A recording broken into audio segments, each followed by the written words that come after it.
not leaving, I'm steadfast believing. 'Cause it might be midnight, but I'm waiting on the sun. Hi everybody. This is the machine shop, or the production facility, as Jeff kind of refers to it. Thought we'd give you a still not complete tour of the place. We still have more equipment to install in a couple months to come. But let me give you a quick tour. Of course, as you can see, we have this pull-down chain door, which is typical of a shop door. It's chain operated, and you pull it down with the chain or draw it up with the chain. It's nice and wide. It's well built. It allows the truck to come in and out to unload things, and so that works out very well. Over here, this is a floor-mounted drill press, as you can see, and it's used to simply drill holes in metal or wood or whatever. And it has all kinds of speed adjustments and height adjustments to accommodate whatever it is that we're trying to deal with. Over here is the workbench that was built just for the shop. It's 16 feet long. It's attached to the wall. It has ample support for heavy-weighted objects like we have on there.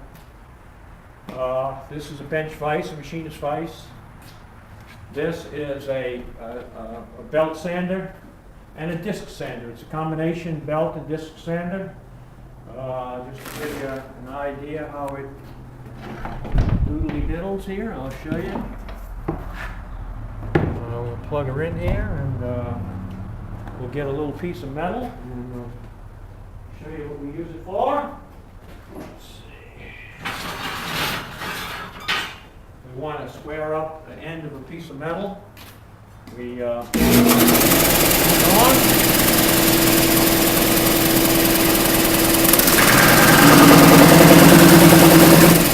Bevel with it. Get all the rough edges off. Same way here over on the tip. Sander, same thing. So that's what that does.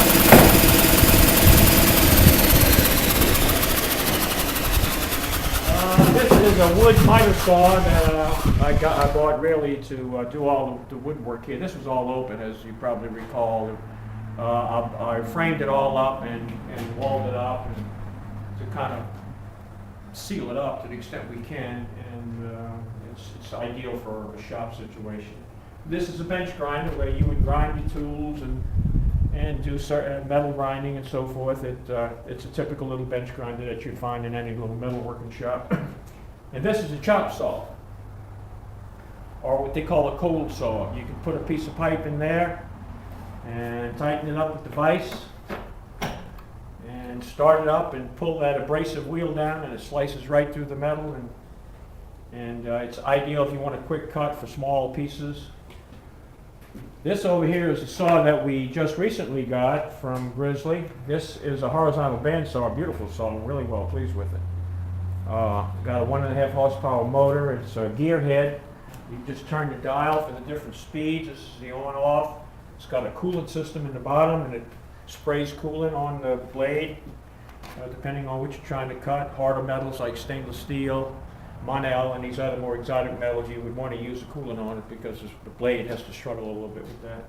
But that's really a beautiful, beautiful saw. I'm very, very happy with it. Over here we have what this is, of course, the shelving and the cabinetry that we have so far. With all the various tools and so forth that we're collecting.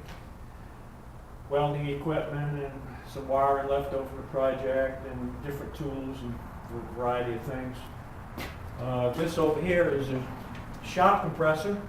Eventually, this air compressor is big enough to accommodate the whole shop. Eventually, what I plan to do is run a piece of 1/2-inch pipe along the edge of the wall with little quick connects where you can come down and blow things off on the lathe and the milling machine where we get it. Same thing on the other side. Along with the rest of the project for the lighting. We haven't done all the lighting yet. This is the welding table that was built for the shop. It's on wheels. It's turned out really, really nice.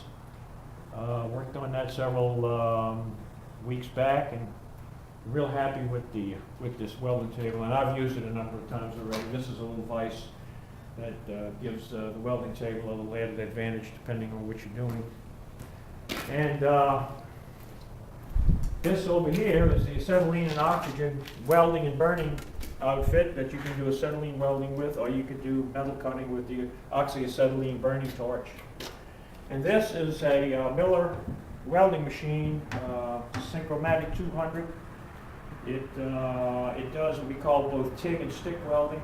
TIG is one type of welding that uses an inert gas, which in this case is argon gas, and then stick welding is ordinary stick welding rods with the flux made onto the welding rod, which is typically what most welding is, particularly with cold rolled steel and hot rolled steel, like most of the things here that we'll be welding.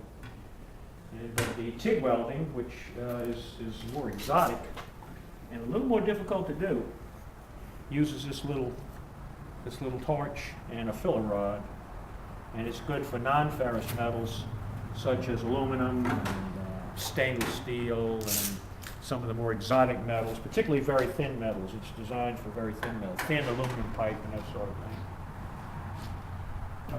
So it's been quite a project. The jib crane, for those who are interested, is going to go right up here near the top of this pole in the middle. It's cross-supported with that 2x12. We're going to fabricate a metal, what's called an H-beam, and we're going to fasten the jib crane to that. And that's going to be happening within the next probably 3 or 4 weeks. We'll have to get Jeff and Eric and even Caroline maybe. I'm not sure if we'll need a lift truck for that or not. Is there any paperwork involved? Is there paperwork involved? There may be some paperwork, but we don't worry about that. We have a specialist in our organization who specializes in paperwork, also in math. So we're lucky to have, and plus, she's also a gifted forklift operator. So we're very fortunate to have those specialty talents among us. But the jib crane's going to go here, and I'm not sure, Jeff, whether we need forklift or not. Yeah, we might. We'll see. It doesn't matter, because forklifts to rent them are cheap.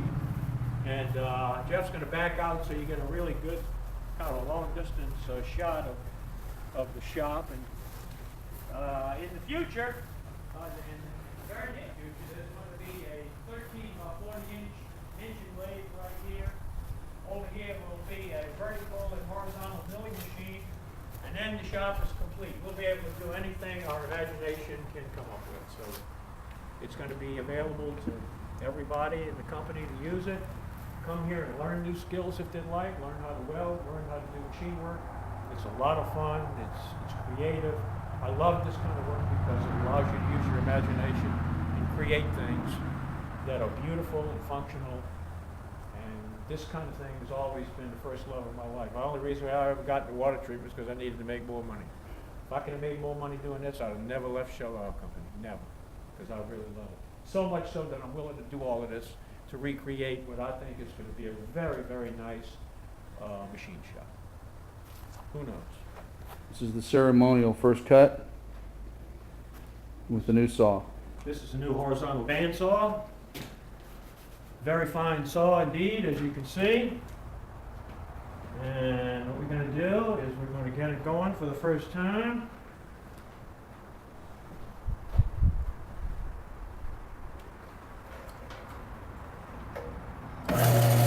There it goes. Watch it cut. Here we are, ladies and gentlemen. The first cut. Manufactured by Grizzly, first class, first rate equipment.